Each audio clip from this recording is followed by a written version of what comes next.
Bonjour, nous nous retrouvons aujourd'hui pour un nouvel éco-geste. Aujourd'hui, nous allons nous intéresser à nos appareils de bureau et notamment l'imprimante et le photocopieur. Alors, ces appareils, on le sait, ils consomment même lorsqu'ils ne sont pas sollicités, lorsqu'ils attendent justement qu'on leur donne du travail. Alors, comment peut-on faire mieux pour optimiser finalement leur fonctionnement et faire en sorte qu'ils consomment le moins d'énergie possible ? Premièrement, on pourra penser à allumer l'imprimante jet d'encre ou encore le photocopieur simplement au moment de l'utilisation et ensuite penser à les éteindre.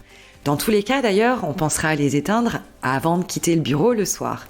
Il faut également savoir qu'une imprimante laser reste souvent allumée toute la journée en raison du temps de préchauffage nécessaire, mais elle demeurera cependant plus économique qu'une imprimante jet d'encre pour les impressions en grande quantité. Du côté du photocopieur, il consomme 80% de son énergie en mode attente, alors on pourra le mettre en veille, ce sera toujours mieux. On peut également privilégier plutôt le photocopieur que les imprimantes lorsqu'on a besoin d'effectuer des impressions en très grande quantité.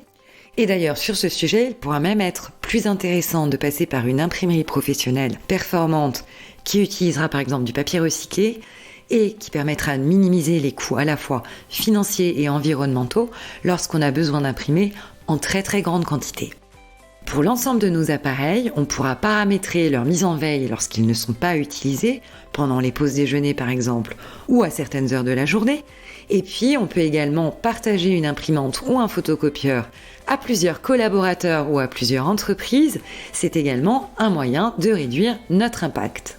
Et lorsqu'on a besoin d'équipements multiples, type imprimante, photocopieur et scanner, il faut savoir qu'un appareil multifonction consommera jusqu'à 50% de moins que les 3 appareils complémentaires. On rappellera également quelques bonnes pratiques côté consommable, du type cartouche d'encre ou encore papier.